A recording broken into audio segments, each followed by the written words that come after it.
عالم رياضيات وفيزياء، نبغ في سن مبكر وأبرز نظرياته في الإشعاع والسرعة هو زكي نجيب محمود، علي مصطفى مشرفة، ولا علي السيد، ولا أحمد زويل؟ طبعا زكي نجيب محمود هو أستاذ فلسفة، هو ما كانش عالم فيزيائي، فاحنا بنستبعد زكي نجيب محمود. عندي طه حسين. طه حسين ده أديب عميد الأدب العربي، فبنستبعد طه حسين، واحنا ما عندناش في دراستنا طه حسين.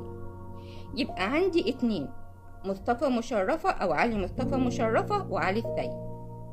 لا، المقصود بها في العبارة دي هو أينشتاين العرب علي مصطفى مشرفة، لأن مصطفى مشرفة هو عمل أبحاثه على الإشعاع والسرعة وتفتيت الذرة والنواة، وكان ليه إسهامات أدبية كتيرة.